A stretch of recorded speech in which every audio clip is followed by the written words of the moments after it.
Bismillahirrahmanirrahim. Alhamdulillahi alamin. Wassalatu wassalamu ala asyrafil anbiya'i wal mursalin wa ala alihi wa sahbihi ajma'in. Amma ba'd.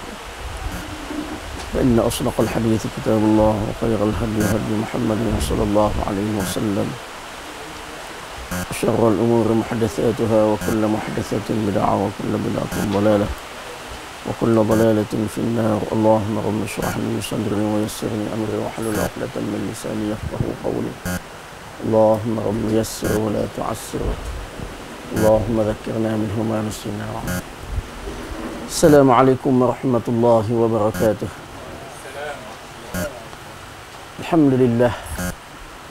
Alhamdulillah, bersyukur kepada Allah Subhanahu wa taala. Allah Subhanahu wa taala memberi kesempatan kepada kita untuk dapat sama-sama kita berhimpun pada malam ni.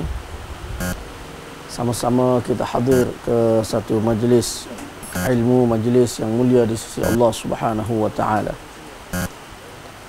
InsyaAllah malam ni kita sambung perbincangan kita minggu lepas berkenaan dengan kepentingan ilmu alat dalam menguasai hadis Nabi sallallahu alaihi wasallam.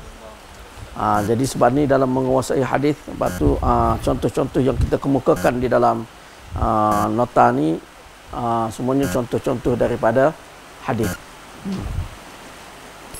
Sebenarnya nota ni lama dah saya tulis ni. Dalam program 2000 berapa? 10, 11 tahun lepas. Ni buatnya untuk pelajar-pelajar universiti. Bertempat di Masjid Ghufran TTDI. Lama lah. Sekarang ni pelajar-pelajar tu dah keluar jadi penceramah habis dah. Baik. Jadi dalam kuliah kita yang lepas, minggu lepas, mana kita bincangkan sedikit pandangan ulama berkenaan dengan kepentingan ilmu nahwu, kepentingan ilmu alat, terutama sekali ilmu nahwu di dalam menguasai Al-Quran dan juga hadis Nabi sallallahu alaihi wasallam. Kemudian selepas daripada tu saya kemukakan contoh bagaimana ilmu alat itu sangat-sangat penting untuk memahami sesuatu hadis dengan mendalam. Dan contoh yang kita bincangkan pada minggu yang lepas baru dua contoh yang sempat kita bincangkan pada minggu lepas. InsyaAllah pada malam ni kita masuk muka surat yang ke-6, muka surat 6 2.1.3 bawah tu. 2.1.3. Begitu juga tidak dapat memahami perselisihan fiqh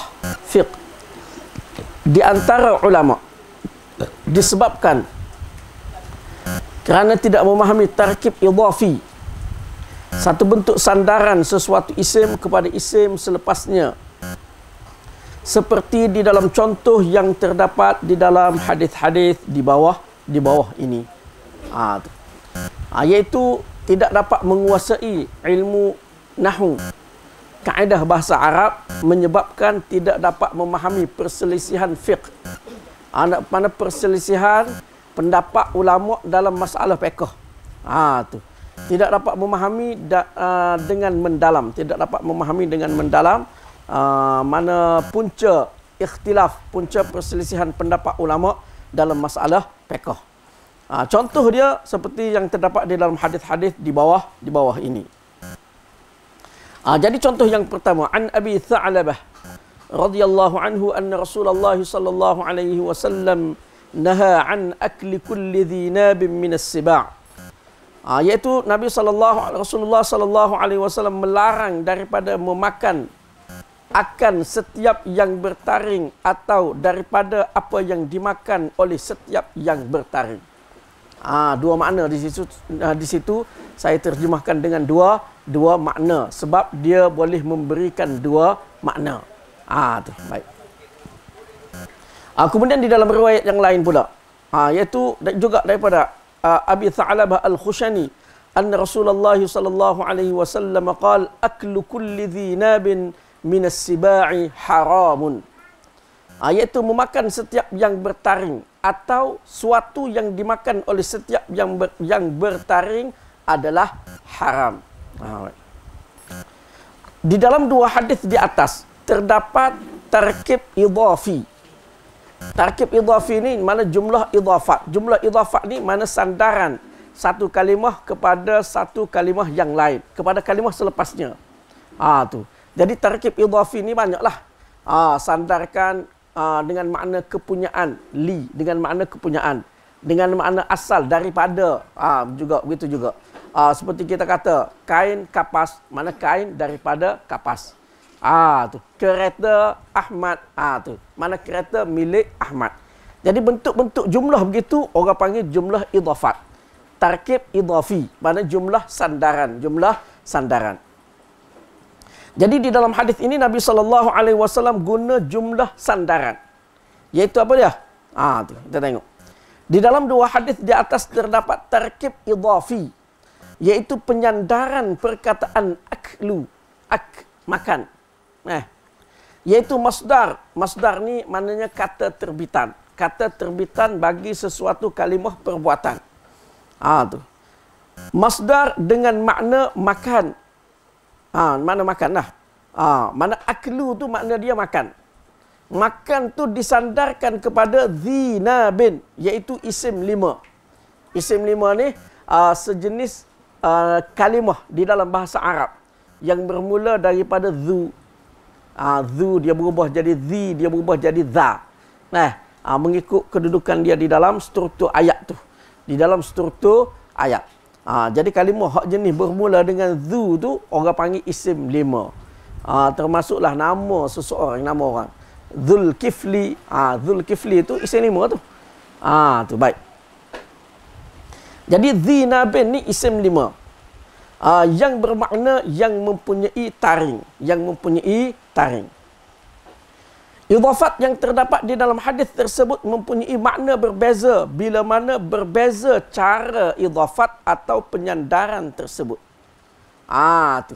Dia bentuk tu, tulisan tu samanya aklu kulli dzinabin. Makan setiap yang bertaring. Makan setiap yang taring. Begitu juga dalam hadis tadi, Nabi melarang daripada makan setiap yang bertaring. Jadi makan disandarkan kepada setiap yang bertaring. Itu mana idhafat. Idhafat di situ mana menyandarkan makan kepada yang bertaring. Itu menyandarkan makan kepada yang bertaring. Cuma berbeza bentuk penyandaran. Mana berbeza cara idhafat tu, cara sandaran, maka dia memberi makna yang berbeza. Makna yang berbeza.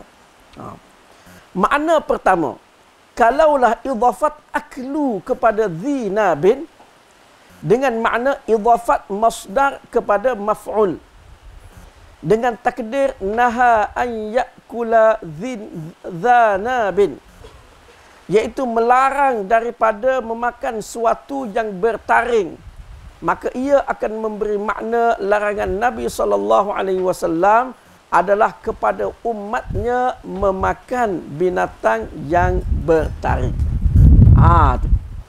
Jadi kalau faham yang tu, maknanya Nabi melarang memakan setiap binatang yang bertaring. Jadi kalau yang pertama mana sandarkan masdar. Masdar ni dia di sini dia memberi mana makan. Makan. Aklu. Dia kalau dalam kalimah bahasa Arab ni, mana kalau kalimah perbuatan, kita kata perbuatan, memakan perbuatan dia memakan ataupun dia makan, sama yalah. Makan dengan makna perbuatan. Tapi makan dengan makna masdar ni pun dia ada makna perbuatan juga. Tapi dia lebih kepada kata terbitan. Kata terbitan ni banyaklah. Kalau kita kata contoh, kalau kita kata perbuatan tu daraba, memukul. Kalau kata terbitan dia pukulan. Begitu. Begitu. Itu dia panggil masdar, kata terbitan. Jadi di sini aklu tu masdar, iaitu kata terbitan. Disandarkan kepada dzinabin, disandarkan kepada yang mempunyai taring.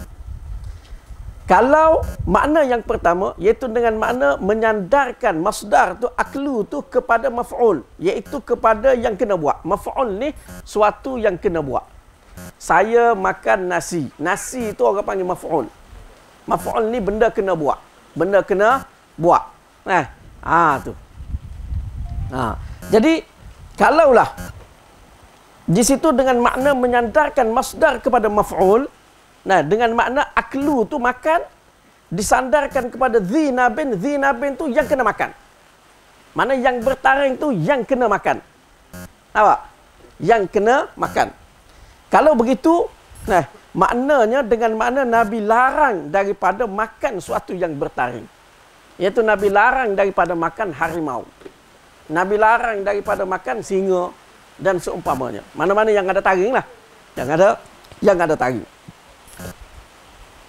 Jadi ini adalah pendapat jumhur ulama yang berpegang kepada cara idafat yang pertama. Jadi jumhur ulama, kebanyakan ulama, dia pegang kepada bentuk idafat yang pertama, mana sandaran yang pertama, iaitu menyandarkan aklu tu makan itu kepada dhinabin, dengan mana dhinabin itu adalah maf'ul yang kena buat. Faham? Nampak? Tu mana yang bertaring tu adalah dengan mana yang kena buat. Mana sandarkan masdar, mana perbuatan makan itu kepada yang kena makan. Mana Nabi melarang daripada makan binatang yang bertaring. Mana memakan harimau, memakan singa. Itu baik. Itu yang pertama. Kedua, ialah pendapat Imam Malik rahimahullah yang mengatakan idafat yang terdapat di dalam hadis ini adalah idafat masdar kepada fa'il. Tu. Dengan takdir naha 'ani syai'il ladzi ya'kuluhu dzunabin. Iaitu melarang daripada memakan sesuatu yang dimakan oleh binatang yang bertaring. Maka ia bermakna Nabi SAW melarang umatnya daripada memakan sesuatu yang dimakan oleh binatang yang bertaring. Pula dah. Jadi lain pula makna dia. Jadi kalau makna yang kedua ni iaitu mana menyandarkan aklu, sandarkan aklu tu kepada fa'il, pembuat. Tadi sandarkan aklu makan itu kepada yang kena buat, yang kena makan. Yang ni pula sandarkan aklu tu makan itu kepada yang makan, kepada tukang makan. Memberi makna Nabi melarang daripada sesuatu yang dimakan oleh binatang yang bertaring. Maknanya benda yang dimakan oleh harimau, yang tu tak boleh makan. Kita jumpa benda sesuatu, kancil ke, harimau makan dah, singa makan dah, maka tak boleh makan. Tak boleh pula kita pergi, kita nak sembelih kancil tu, kita nak makan pula. Tu dia kata makna begitu. Imam Malik kata itu makna dia. Maknanya di sini Nabi larang bukan larang makan binatang yang bertaring, tapi larang makan binatang yang dimakan oleh binatang yang bertaring. Tu. Sebab tu Imam Malik dia boleh makan. Harimau kau boleh makan, yalah, dah selera. Singa kau boleh, tak ada masalah, boleh. Semua boleh. Lepas tu hadis ni dia faham makna lain. Dia faham makna di situ daripada makan sesuatu yang bertaring itu, iaitu makan sesuatu yang dimakan oleh binatang yang bertaring. Nampak? Jadi mana Imam Malik tak tolak hadis ni. Kita tak boleh kata apalah Imam Malik tolak hadis jelas. Ada. Dia tak tolak. Dia faham masdar tu, dia faham idafat itu dengan makna idafat yang lain. Nampak tak? Jadi kita nampak, rupa-rupanya dia tak tolak hadis rupa-rupanya. Cuma cara pemahaman hadis dia tidak sama dengan pemahaman jumhur. Jumhur ulama faham lagu lain. Dia faham lagu lain. Jadi berbeza kefahaman itu adalah disebabkan oleh berbezanya pemahaman meletakkan jumlah tu dari segi ilmu nahu, dari segi kaedah bahasa Arab, dan kedua-duanya tak salah. Kedua-duanya tak salah. Tak boleh kita kata, Imam Malik, cara Imam Malik tu tak betul tu. Mana betul boleh faham begitu? Tak. Boleh betul juga. Betul. Kedua-duanya adalah betul. Ini faedah. Baru kita nampak, patut pun Imam Malik kata boleh makan harimau. Rupa-rupanya dia faham hadis ni macam ni rupa-rupanya. Baik. Tapi bukan saya suruh makan ni. Kan kata, ustaz tu mengajar. Sampai pula ustaz tu mengajar suruh makan singa pula dah. Sudah. Kita nak cerita khilaf. Macam mana khilaf tu berlaku? Macam mana khilaf tu berlaku? Kerana perbezaan pemahaman terhadap kaedah bahasa Arab.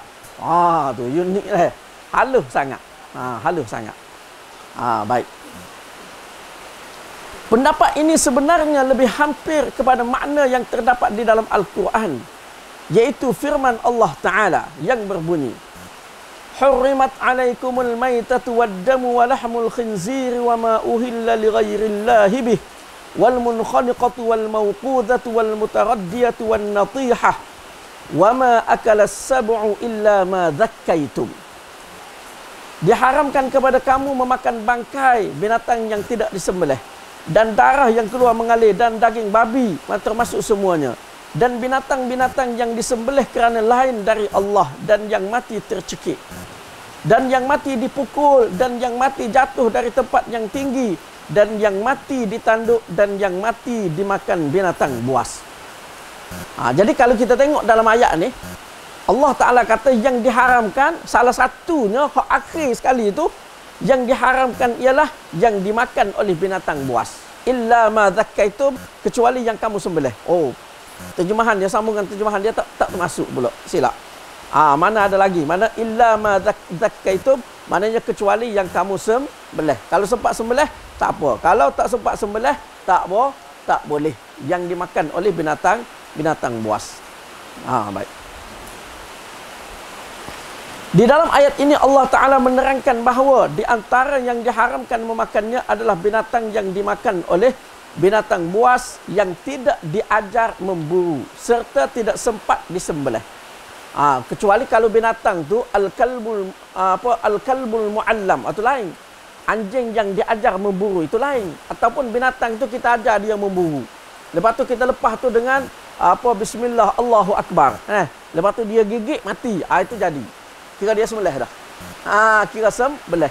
Yang ni kita pergi-pergi tengok-tengok duk menggelepu. Kena makan kepada harimau. Ada lagi bekas dia. Jadi kalau dah mati tak boleh makan. Tak boleh makan. Kecuali kalau hidup lagi kita sembelih boleh. Tu boleh. Baik. Di dalam riwayat yang lain pula Nabi SAW tidak menyebutkan perkataan masdar. Dia tersebut kalimah masdar tu, iaitu aklu. Sebagaimana sabda baginda sallallahu alaihi wasallam, an Ibn Abbas radhiyallahu anhuma qala naha Rasulullah sallallahu alaihi wasallam an kulli dhi nabin minas siba'. Iaitu Rasulullah sallallahu alaihi wasallam melarang daripada setiap binatang buas yang bertaring. Jadi Nabi larang tu maka di dalam riwayat ini mesti ditakdirkan aklu atau makul, sebagaimana perlu ditakdirkan perkataan aklu di dalam surah Maidah di atas. Jadi makna dalam hadis hak akhir ni Nabi tak sebut larang tu larang daripada apa, tapi kena takdir, kira-kira andaian. Mana diandaikan ada kalimah aklu di situ. Mana Nabi larang daripada binatang buas dan setiap yang bertaring, iaitu Nabi larang makan daripada setiap yang bertaring. Itu makna. Muka surat sebelah 2.1.4. Tidak memahami kepelbagaian makna pada sesuatu huruf jar seperti di dalam hadis ini. Dia haraf jar. Haraf jar ni satu jenis kalimah, satu jenis huruf, satu jenis kalimah lah, kalau kiranya kalimah haraf. Yang dipanggil haraf jar. Jadi haraf jar ni dia ada beberapa lah. Banyak min, ala, ila, an, fi dan sebagainya. Jadi haraf jar ni, satu-satu kalimah haraf jar ni dia banyak mana? Banyak mana? Min saja banyak mana? Berapa makna min? Fi saja banyak mana? Lam saja banyak mana? Ka saja banyak mana? Dia ada beberapa makna. Baik. Jadi di sini mana tidak memahami kepelbagaian makna haraf jar menyebabkan tidak dapat memahami sesuatu hadis. Tidak dapat memahami sesuatu hadis. Tu baik. Kita tengok hadis ni. Hadis daripada Aisyah radhiyallahu anha, dia kata, qala Rasulullah sallallahu alaihi wasallam sittatun la'antuhum wa la'anahumullah wa kullu nabiyyin kana yujabu az-zaidu fi kitabillah wal mukadzibu biqadarillah wal mutasallitu bil jabarut liyu'izza bidzalika man adalla Allah wa yudhilla man a'azza Allah wal mustahillu li hurumillah wal mustahillu min itrati ma harrama Allah wat tariku li sunnati. Iaitu Rasulullah sallallahu alaihi wasallam bersabda, 7 golongan yang aku melaknatnya. Mana Nabi laknat dan Allah juga melaknatnya. Setiap Nabi diterima doa mereka. Iaitu yang pertama, orang yang menambah pada kitab Allah. Yang kedua, orang yang mendustakan ketentuan Allah untuk memuliakan orang yang dihina oleh Allah dan menghina orang yang dimuliakan oleh Allah. Baik. Orang yang menganggap halal kawasan larangan Allah. Orang yang menghalalkan terhadap keturunanku apa yang diharamkan oleh Allah, dan orang yang meninggalkan sunnahku. Itu 7 golongan yang dilaknat oleh Allah. Baik. Jadi di sini hak mana ni? Tempat yang nak dibincangkan tu iaitu al-mustahillu min itrati.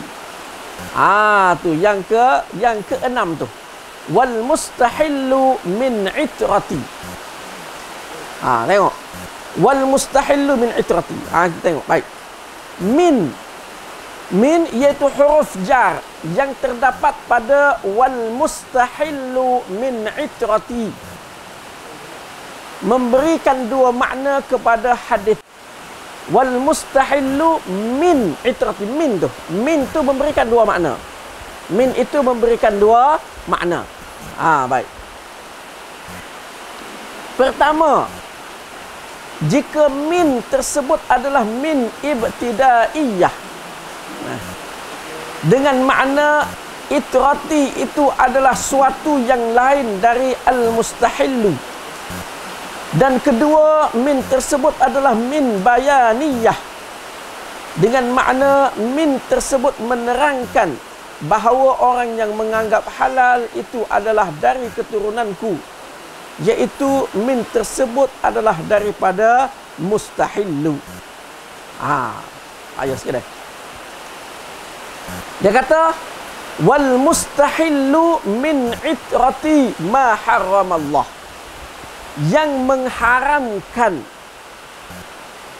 yang mengharamkan pula, yang menganggap halal, yang menganggap halal terhadap apa yang diharamkan oleh Allah, terhadap mana yang diharamkan oleh Allah berkenaan dengan keluarga aku. Itu satu makna. Itu satu makna. Mana dia menganggap halal terhadap keluarga aku, keturunan aku, benda yang aku haramkan. Itu satu makna. Yang itu tu maknanya, kalaulah makna Nabi SAW suruh terhadap kaum keluarga dia disuruh hormat, yang mana yang menepati mana jalan yang dilalui yang ditunjukkan oleh Nabi SAW lah. Maknanya kita hormat, kita kasih, kita sayang kepada kaum keluarga Nabi. Dengan erti kata lain, maknanya kita jangan benci. Kita jangan benci. Jadi maknanya benci kepada keluarga Nabi itu adalah suatu yang diharamkan oleh Allah. Itu terutama sekali keluarga-keluarga Nabi hak dulu-dulu tu. Kepada apa orang panggil, kepada Sayyidina Ali, Fatimah, Hasan, Husain dan ramai lagi lah. Tidak itu saja, ramai lagi keluarga Nabi SAW. Jadi mana yang tu kita kena hormat mereka, kena kasih kepada mereka. Kita selawat sebut wa ali Muhammad, wa alihi wa sahbihi. Mana sebut kepada keluarga Nabi SAW. Jadi mana kasih kepada keluarga Nabi itu adalah satu kewajipan. Satu kewajipan. Maknanya haram membenci keluarga Nabi. Haram membenci keluarga Nabi. Nampak? Jadi di sini satu makna iaitu orang yang dilaknat oleh Allah, iaitu orang yang menganggap halal terhadap keluarga Nabi benda yang Allah haramkan. Iaitu apa dia? Benci kepada keluarga Nabi itu diharamkan oleh Allah. Tiba-tiba dia anggap benci keluarga Nabi itu halal. Itu dilaknat oleh Allah.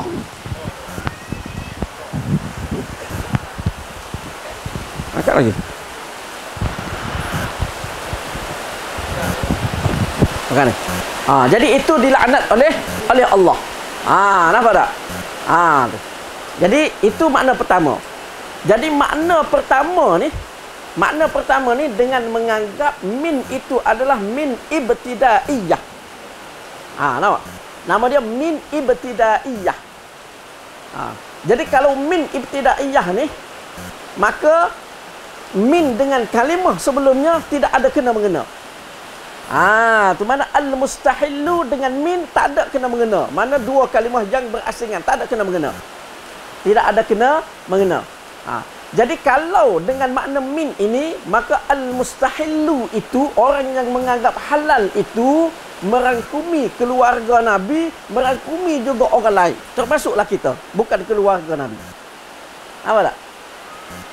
Itu maknanya orang yang dilaknat oleh Allah adalah orang yang menganggap halal terhadap keluarga Nabi yang dilarang oleh Allah Ta'ala. Mana Allah Ta'ala haramkan benci keluarga Nabi, tiba-tiba dia anggap halal benci keluarga Nabi. Orang ni dilaknat oleh Allah. Itu makna pertama. Makna yang kedua, min itu adalah min bayaniyah. Min itu min bayaniyah. Min bayaniyah ni maknanya min tu nak menjelaskan kepada al-mustahillu. Maknanya min dengan al-mustahillu tu ada kaitan. Ada kaitan. Mana bukan sesuatu, bukan dua perkara yang berlainan, tapi ada berkaitan. Dengan makna apa? Orang yang menganggap halal, siapa? Iaitu daripada keluarga aku.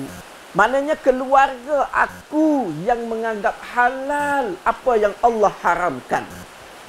Jadi mana kalau dengan makna tu, min bayaniyah, dengan maksud kita bukan keluarga Nabi ni tak ada kena-mengena. Nampak tak? Tak ada kena-mengena. Dia jadi makna begitu. Maknanya hadis ni menunjukkan salah satu golongan yang dilaknat oleh Allah ialah ahlul bait, keluarga Nabi yang menganggap halal apa yang Allah Ta'ala haramkan. Tak kira lah apa sahaja. Tu keluarga Nabi kita kata. Mana kalau kita kata dia tu keluarga Nabi. Nabi SAW mengharamkan buat binaan, buat kubur, mana binaan di atas kuburan. Buat bina, mana buat binaan lah atas kuburan tu. Kubur dia buat tinggi, besar. Nabi haramkan. Mana Allah haramkan lah. Tiba-tiba dia buat. Tiba-tiba dia buat. Maknanya keluarga Nabi tu dilaknat oleh Allah.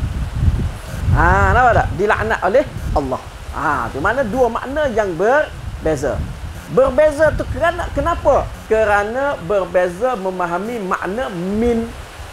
Min tu sepatut. Tu maknanya kalau pemahaman pertama dia merangkumi semua orang, pemahaman min yang kedua dia khusus untuk keluarga Nabi sahaja. Cuma pemahaman min dengan makna pertama untuk semua manusia, tetapi menganggap halal terhadap keluarga Nabi. Benda Allah larang kita buat kepada keluarga Nabi, tiba-tiba kita buat. Orang tu akan dilaknat oleh Allah. Makna kedua, untuk keluarga Nabi sahaja. Keluarga Nabi yang menganggap halal benda Allah haramkan. Kenapa? Mana dua makna yang berbeza. Berbeza kerana berbeza makna mim. Mim. Baik.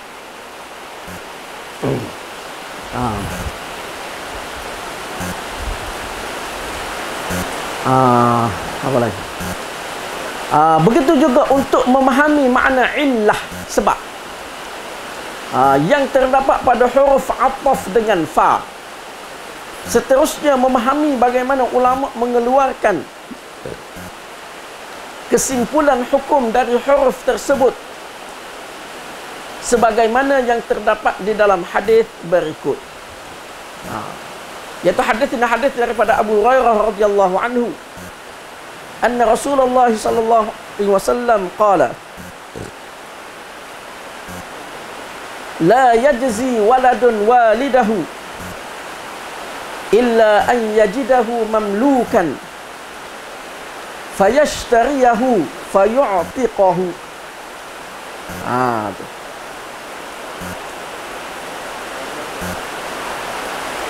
Iaitu seseorang anak tidak akan dapat membalas jasa ayahnya kecuali ia mendapati ayahnya itu dimiliki seorang hamba. Dimiliki, mana seorang hamba? Ayah dia tu hamba. Sekarang ni tak ada sistem tu. Ni cerita di suatu ketika dahulu, ketika mana sistem hamba tu ada, wujud. Lalu ia membelinya untuk memerdekakannya.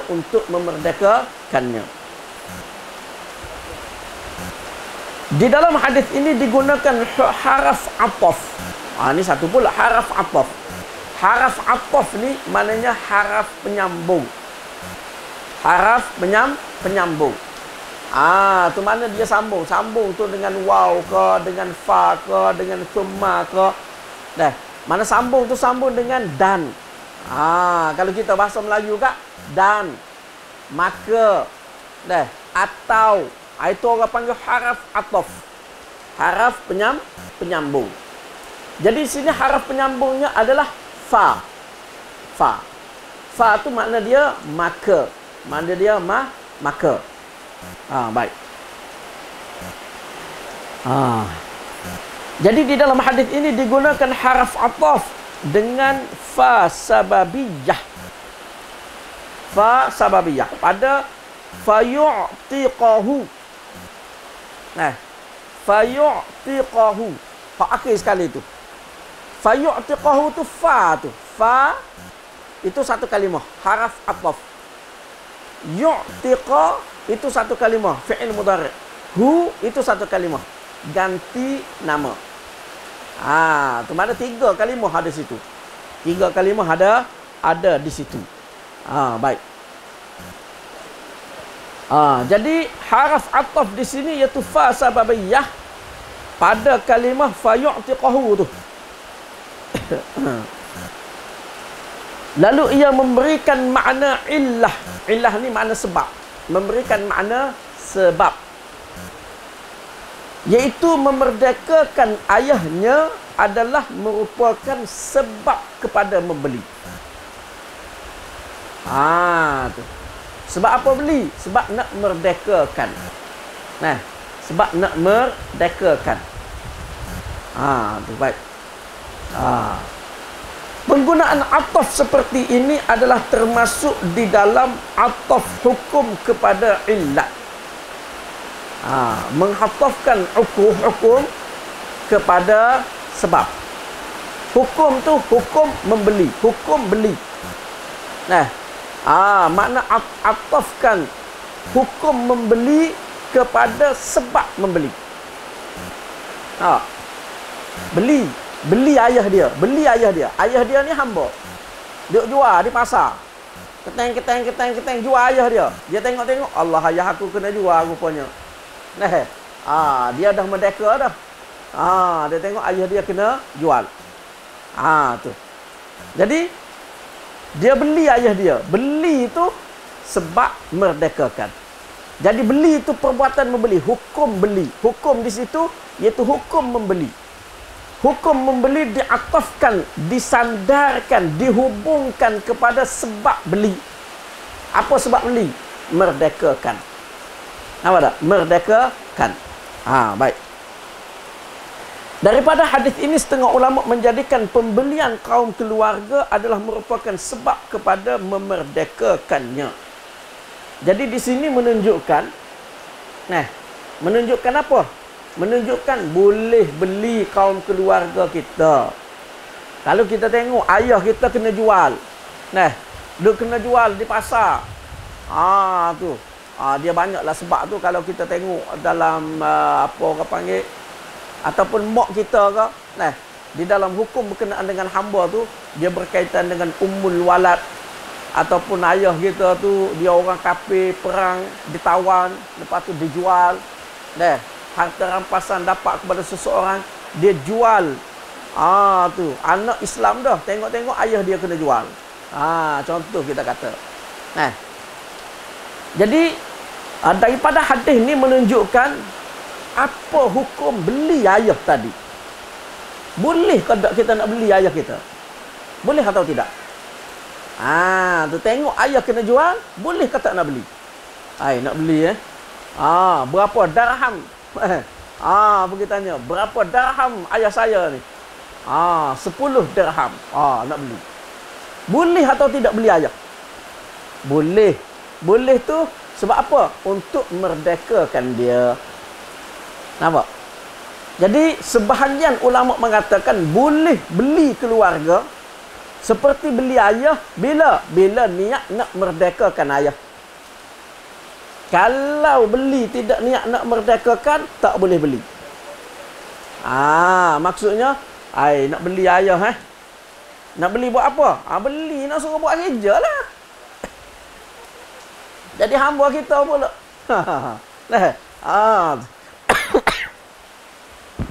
Ada air. Kuat. Kuat tekan suara ni. Hujan. Jadi mana? Mungkin ada orang yang beli. Sebab apa beli ayah dia? Beli nak suruh ayah buat kerja, suruh basuh-basuh kereta ke. Beli ayah dia, suruh ayah dia masak nasi, basuh kereta untuk dia. Dah jadi hamba dia.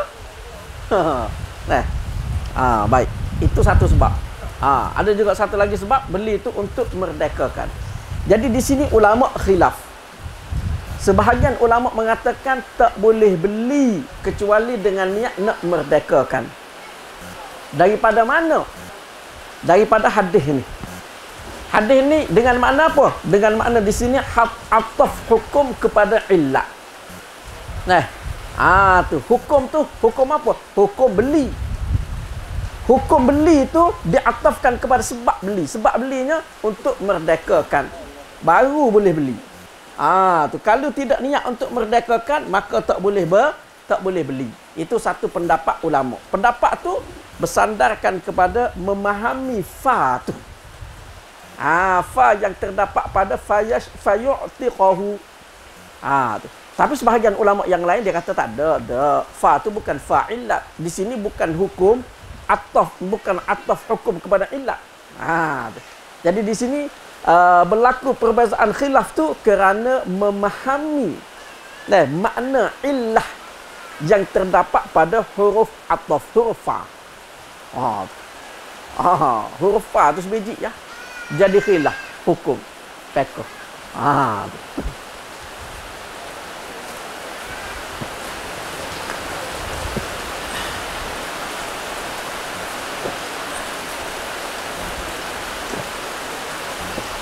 Baik. Begitu jugalah makna-makna yang terdapat pada haraf ataf. Ada kalanya memberikan maksud serta kesimpulan yang berlainan berdasarkan kepada makna haraf-haraf tersebut. Jadi mana haraf tu berbeza, maka berbezalah hukum. Maka berbezalah hukum dan berbezalah pemahaman terhadap sesuatu ayat ataupun sesuatu hadis. Macam kita katalah ayat Quran, ya ayyuhan nasumul ladzi khalaqakum min nafsin wahidah wa khalaqa minha zawjaha. Wahai manusia, ayat pertama surah An-Nisa tu. Surah An-Nisa. Wahai manusia, sesungguhnya kami jadikan kamu daripada satu diri, iaitu Nabi Adam. Nabi Adam. Wa khalaqa minha, dan kami jadikan daripadanya isterinya. Kami jadikan minha, daripadanya, daripada diri yang satu tadi, iaitu daripada Nabi Adam. Nampak? Sekali kita tengok mana Allah menjadikan daripada Nabi Adam, mana sebahagian daripada Nabi Adam isteri dia. Maknanya Allah Ta'ala jadikan isteri dia tu ambil sikit daripada Nabi Adam. Lalu timbullah cerita Israiliyat. Isteri itu daripada tulang rusuk suami. Tengok-tengok, tak cukup satu. Patut pun bini aku ambil. Cerita Israiliyat je. Tak betul pun. Jadi antara hujah dia, tadi ayat tu. Minha, daripadanya, daripada diri, satu diri. Diri yang pertama tu, Nabi Adam. Maknanya, Hawa tu adalah sebahagian daripada diri Adam. Mana Hawa tu adalah daripada tulang rusuk Nabi Adam. Itu kalau faham begitu. Tetapi sebenarnya salah pemahaman tu. Min di situ, kalau faham begitu dengan mana min tab'id, dia panggil min separuh, min sebahagian. Tetapi di situ min di situ bukan dengan makna min tab'id.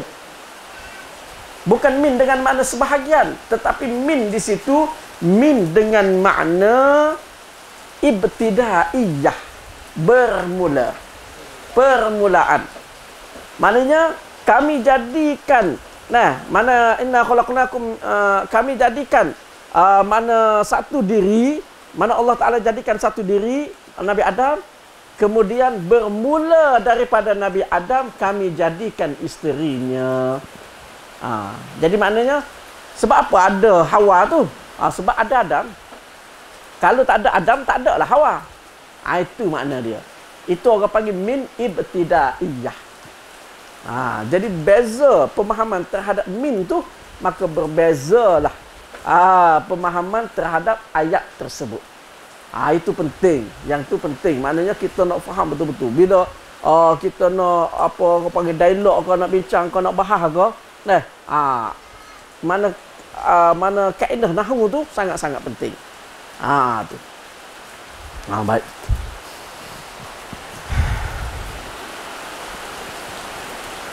Kemudian seterusnya 2.1.6. Tidak dapat memahami hadis kerana tidak memahami suatu yang dimahdzufkan, yang dibuang. Bila mana terdapat qarinah, sama ada maknawi atau lafzi. Qarinah tu bukti. Bukti sama ada bukti pada makna ataupun bukti pada lafaz yang mengharuskannya, seperti yang terdapat di dalam hadis di bawah. Mana tidak ada sesuatu bukti, bila mana tidak ada pula. Bila mana ada sesuatu bukti. Ada sesuatu bukti, sama ada bukti dari segi makna ataupun bukti dari segi lafaz yang mengharuskan adanya benda yang dibuang. Mana dalam satu ayat, ayat tu satu ayat, rupa-rupanya di dalam ayat tu ada ayat yang dibuang. Ada ayat yang dibuang. Jadi ayat yang dibuang tu tahu mana? Tahu berdasarkan kepada bukti daripada ayat tu juga. Daripada ayat tu kita faham bahawasanya ada benda dibuang di sini. Tu. Jadi tidak memahami yang dibuang itu akan menyebabkan tidak memahami hadis. Baik, kita tengok contoh dia. An Abdullah bin Umar radhiyallahu anhuma anna Rasulullah sallallahu alaihi wasallam qala inna ahadakum idza mata 'urida alaihi maq'aduhu bil ghadati wal 'ashiyyi in kana min ahli al jannati famin ahli al jannah wa in kana min ahli an nar famin ahli an nar fayuqalu hadha maq'aduka hatta yab'athaka Allahu yaumal qiyamah. Iaitu Nabi SAW bersabda, sesungguhnya seseorang kamu bila ia meninggal dunia, dibentangkan kepadanya tempat tinggalnya pagi dan petang. Jikalau dia adalah ahli syurga, maka yang dibentangkan kepadanya adalah tempat tinggal ahli syurga. Jikalau dia adalah ahli neraka, maka yang dibentangkan kepadanya adalah tempat tinggal ahli neraka. Jadi di sini yang dalam kurungan tu itulah yang dibuang. Nampak? Itulah yang dibuang. Nah, jadi nak faham hadis itu, kena faham benda yang dibuang. Kena boleh teka benda yang dibuang daripada hadis itu. Nah, nak tahu benda yang dibuang tu, tahu berdasarkan qarinah, berdasarkan bukti. Bukti itu ada pada hadis itu. Bukti yang menunjukkan bahawasanya ada sesuatu yang dibuang. Tu. Kalau kita tidak kata begitu, kita nak faham macam mana? Kita kata, mana kalau kita tengok betul-betul pada hadis itu. In kana min ahlil jannati famin ahlil jannah. Jika dia adalah daripada ahli syurga, maka dia daripada ahli syurga. Apa makna? Duk ulang benda tu lah. Duk ulang 2 kali. Dan jika dia daripada ahli neraka, maka daripada ahli neraka. Jadi duk ulang benda tu lah. Jika dia ahli syurga lah. Jika dia ahli neraka lah. Jadi gitu. Jadi apakah itu yang dikehendaki daripada hadis ni? Jadi kalau tidak memahami ada sesuatu yang dibuang, sesuatu yang dimahdzufkan, dibuang tu berdasarkan kepada bukti yang terdapat di dalam hadis itu, maka kita akan jadi silap faham. Kita akan faham sekadar Nabi kata, seolah-olah Nabi kata kalau hak mati ni ahli syurga, dia ahli syurga lah. Jadi nampak tidak, bukan cerita dalam kubur. Bukan cerita di alam barzakh, bukan cerita dalam kubur. Cuma sekadar nak cerita kalau dia tu ahli syurga lah dia. Sekadar gitu ya. Sedangkan yang sebenarnya hadis ni nak cerita berkenaan dengan keadaan di dalam kubur. Nampak tak? Jadi nak memahami hadis ni adalah cerita berkenaan dengan di dalam kubur, kena faham ada jumlah yang dibuang daripada hadis ini. Nampak? Kena faham ada jumlah yang dibuang daripada hadis ini. Baik. Kita tengok. Di dalam hadis ini dibuangkan mubtada. Mubtada ni kalau orang mengaji bahasa Melayu gak, dia panggil subjek. Subjek. Mana dibuang subjek. Predikat saja ada. Predikat saja ada. Subjek tak ada. Nampak? Mubtada tu, subjek tu yang terletak selepas fa jawab syarat. Duduk selepas fa. Famin ahlil jannah. Famin ahlil jannah. Fa min. Fa tu. Selepas fa tu ada mubtada, ada subjek. Subjek yang dibuang. Nampak tak? Ada subjek yang dibuang selepas fa. Kemudian fa tu pula orang panggil fa jawab syarat. Dia jawab kepada syarat. Syarat tu, jika dia adalah ahli syurga, maka. Maka tu jawab kepada jika. Maka tu adalah jawab kepada jika. Tu. Kita pun kadang-kadang kita bercakap begitu. Kalau dia datang, maka saya pergi. Maka tu jawab tu. Fa jawab tu. Tu. Jadi di sini pun begitu juga. Jika dia ahli syurga, maka tu jawab kepada jika. Tu baik. Jadi selepas maka tu, fa tu, Selepas maka tu ada mubtada, ada subjek yang dibuang. Tu ada subjek yang dibuang. Baik. Dan qarinah maknanya bukti, tanda. Tanda untuk mengetahui sesuatu yang dibuang tersebut. Benda hak dibuang tu, tanda nak tahu benda yang dibuang tu adalah apa? Adalah jumlah urida alaihi sebelum tu. Idza mata urida alaihi. Dan juga jumlah maq'aduhu. Nampak? Urida alaihi, hak dulu tu, hak sebelum tu menjelaskan subjek ataupun mubtada yang dibuang. Dia berjelas. Dia tu isyarat kepada subjek ataupun mubtada yang dibuang. Nampak? Bila mati seseorang manusia, dibentangkan kepada dia tempat tinggal dia siang dan pagi dan petang. Bila dia mati masuk dalam kubur, dibentangkan kepada dia tempat dia tinggal pagi dan petang, dibentangkan. Kalau dia tu daripada ahli syurga, maka yang dibentangkan adalah daripada tempat tinggal ahli syurga. Sebab hadis tu mula-mula tu dia kata, bila seorang tu mati, dibentangkan kepada dia tempat tinggal dia dalam syurga. Tu isyarat. Isyarat mana? Bila orang tu mati, dia masuk kubur, dibentangkan kepada dia, dalam kubur dia tu pagi dan petang tempat dia duduk. Tempat dia duduk. Kalau orang tu mati. Jadi kalau dia tu ahli syurga, maka yang dibentangkan itu adalah tempat duduk daripada syurga. Nampak? Jadi daripada situ, daripada urida alaihi maq'aduhu, difaham yang dibuang selepas fa tu. Mana yang dibuang selepas fa tu adalah fal ma'rudu. Tu. Fal ma'rudu tu makna kepada urida. Urida tu fi'il, perbuatan, kalimah perbuatan. Al ma'rudu tu dia panggil isim maf'ul. Isim maf'ul ni kata nama kepada benda kena buat. Maknanya yang dibentangkan. Maka kalau kita kira dari segi takdir dia apa? In kana min ahlil jannati fal ma'rudu. Jika dia daripada ahli syurga, maka yang dibentangkan itu adalah maq'adu, tempat duduk ahli syurga. Nampak tak? Baru kita faham hadis itu. Barulah faham. Di sini nak cerita, kalau hak masuk dalam kubur tu ahli syurga, maka dibentangkan kepada dia pagi dan petang tempat duduk dia dalam syurga. Baru faham. Jadi nak faham tu kena faham ada benda hak dibuang tengah-tengah tu.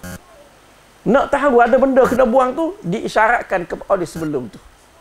Jadi nak tahu benda tu kena reti dulu mubtada, khabar, subjek, predikat, hak tu kena pandai dulu. Nampak? Barulah kita nampak, hak dibuang tu mubtada, khabar. Khabar tu pula min ahlil jannah, jumlah tu jadi khabar. Tapi sebenarnya bukan hak tu khabar, maq'ada tu jadi khabar. Maq'adu tu jadi khabar. Tu dia. Satu-satu. Barulah nampak. Kalau tidak, tak nampaklah. Apa makna? Kalau dia daripada ahli syurga, maka dia daripada ahli syurga ai. Apa makna nak cerita apa benda sini? Tapi kalau kita faham benda yang dibuang tu, baru kita faham. Kalau dia tu daripada ahli syurga, maka yang dibentangkan adalah tempat tinggal dia daripada syurga. Baru nampak. Barulah kita faham makna hadis tersebut. Tu dia. Baik. Kemudian 2.2 pula. Itu tadi berkenaan dengan nahu, berkenaan dengan nahu. Habis cerita berkenaan dengan nahu. Kemudian cerita pula 2.2 penguasaan terhadap ilmu balaghah. Ini ilmu dari segi bahasa baru. Tak cerita ilmu usul lagi. Usul fiqh ke, usul tafsir ke. Tak masuk lagi. Itu pun penting juga. Di dalam betul-betul nak mendalami, nak memahami betul-betul hadis. Tu. Cuma seperti yang saya sebut awal-awal lah, sebelum ni saya dah sebut, benda ni mungkin bagi orang awam tidak begitu penting. Mungkin dia dengar tu benda hak siap, dah perisi siap dah. Tu mana ustaz cerita dah siap-siap. Maulana Fakhr Razi dah cerita siap-siap dah. Mana dia? Dia pun balik, oh dia faham dah. Tapi bagi ahli ilmu yang nak mengajar, dia mesti kena tahu ni. Mesti kena tahu. Dia nak mengajar, dia nak mengkaji, dia nak mendalami hadis, nak mendalami Quran, nak mendalami kitab-kitab yang ditulis oleh ulama, syarah hadis, tafsir dan sebagainya. Dia mesti kena menguasai ilmu-ilmu ini. Barulah dia dapat memahami dengan betul, dengan mendalam. Cuma kalau orang awam kalau dia faham ni, oh lagi sedap. Dia dengar ustaz mengajar, maulana mengajar, kalau dia dengar, dia senyum dulu. Orang lain tak senyum lagi. Orang lain tak tahu apa benda, dia senyum dah. Dia senyum dah. Dia dah nampak dah. Tu. Sebab apa? Sebab dia tahu ilmu alaq ni. Tu.